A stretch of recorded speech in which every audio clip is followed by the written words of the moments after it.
গাজায় অন্তর্বর্তী প্রশাসনের প্রধান হতে পারেন সাবেক ব্রিটিশ প্রধানমন্ত্রী টনি ব্লেয়ার। সমালোচকদের মতে ইরাক যুদ্ধের মতো গাজাতেও তার সম্পৃক্ততা মধ্যপ্রাচ্যে আরেকটি বিভাজন ও অস্থিরতা তৈরি করবে। গাজা ইস্যু নিয়ে আলোচনার জন্য এই মুহূর্তে আমাদের সাথে রাজধানীর মতিঝিল থেকে যোগ দিয়েছেন দৈনিক নয়া দিগন্তের নির্বাহী সম্পাদক মাসুমুর রহমান খলিলি। জনাব মাসুমুর রহমান খলিলি, আপনাকে স্বাগত জানাচ্ছি ইন্ডিপেন্ডেন্ট টেলিভিশনে। আমরা একটু আগেও খবর এবং প্রতিবেদনগুলোতে দেখাচ্ছিলাম যে গাজাতে অন্তর্বর্তী প্রশাসনের কথা বলা হচ্ছে এবং যার প্রধান হিসাবে টনি ব্লেয়ারের নাম চলে আসছে। এরই মধ্যে তো তার এই উপস্থিতি নিয়ে অনেক বিশ্লেষকই অনেক মতামত দিয়েছেন যে মধ্যপ্রাচ্যে আরেকটি সংকট তৈরি হতে পারে। আপনার মন্তব্য জানতে চাই এ বিষয়ে। প্রথম কথা হচ্ছে, টনি ব্লেয়ারের যে নামটা আসলো, এটা বেসিক্যালি আমেরিকান প্রেসিডেন্ট ট্রাম্পের 21 দফা যে শান্তি প্রস্তাব, এই প্রস্তাবের উপর ভিত্তি করেই। এখানে তিনটা বিষয় আছে। একটা হচ্ছে কি, যুদ্ধ বন্ধ করে যারা জিম্মি আছে, পণবন্দি, তাদের মুক্তির ব্যবস্থা করা, একসাথে সবাই যারা জীবিত আছে এবং মৃত। আর 2 নম্বর হচ্ছে কি, আহ এখানে মানবিক যে সহায়তা, ত্রাণ সহায়তা, সেটাকে অবাধভাবে প্রবেশ করতে দেয়া। আর 3 নম্বর যে বিষয়, সেটা হচ্ছে গাজার পুনর্গঠন। এখন গাজার পুনর্গঠন কারা করবে, এই প্রসঙ্গে কিন্তু টনি ব্লেয়ারের নামটা আসছে। টনি ব্লেয়ারকে এই অন্তর্বর্তী প্রশাসনের প্রধান করার বিষয়টা, এখানে তিনটা যে প্রধান পক্ষ, এর মধ্যে কেবলমাত্র ইসরায়েলই এটাকে সমর্থন করে। হামাস কোনোভাবেই টনি ব্লেয়ারকে তার অতীতের পটভূমির কারণে গ্রহণ করতে রাজি নয়।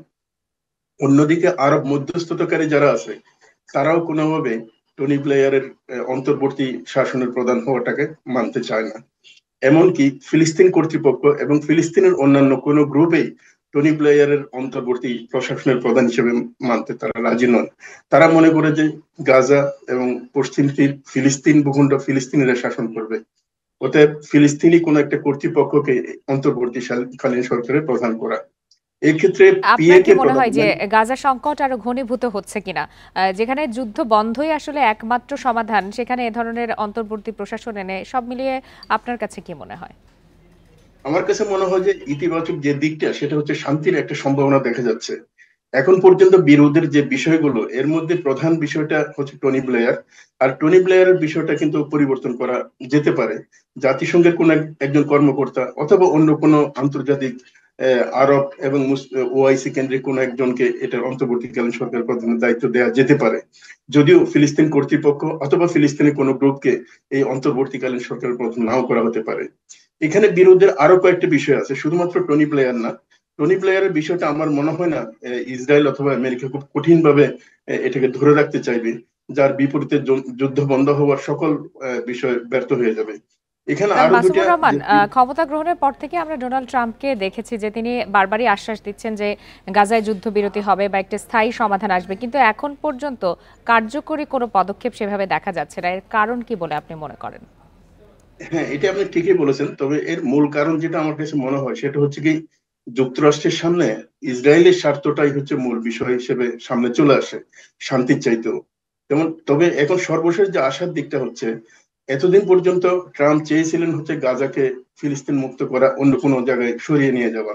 ওই অবস্থান থেকে আহ ট্রাম্প কিন্তু সরে আসছেন, এবং ইসরায়েলি অথরিটিও সম্ভবত এটাকে মেনে নিচ্ছে।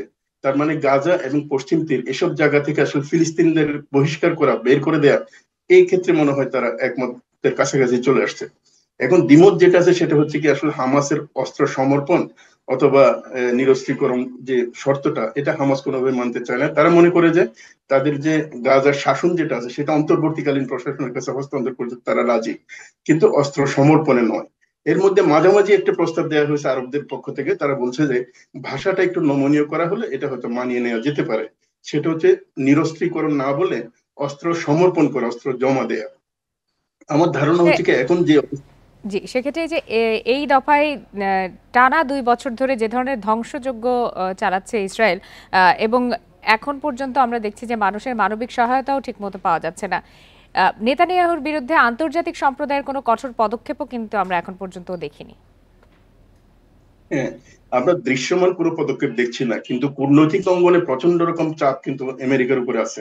আমরা জানি আমেরিকার ডোনাল্ড ট্রাম্পের যে আমেরিকা ফার্স্ট নীতির পক্ষে সমর্থন যাদের পক্ষ থেকে পাওয়া হতো, তারাও কিন্তু এখন চাচ্ছে না ইসরায়েলের এই যুদ্ধটা কন্টিনিউ করা। কারণটা হচ্ছে কি, আমেরিকার যে অর্থনৈতিক স্বার্থ, এটা কিন্তু এখানে কোনো ফায়দা লাভ তারা পাচ্ছে না।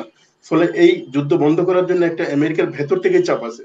এই কারণেই আমার ধারণা হচ্ছে এই যুদ্ধ বন্ধ হওয়ার এখন একটি সম্ভাবনা আছে। জি, আমরা সবাই আসলে আশা করি এই যুদ্ধ বন্ধ হোক, মানবিক হোক বিশ্ব। জনাব মাসুমুর রহমান খলিলি, আপনাকে অসংখ্য ধন্যবাদ আমাদেরকে সময় দেওয়ার জন্য।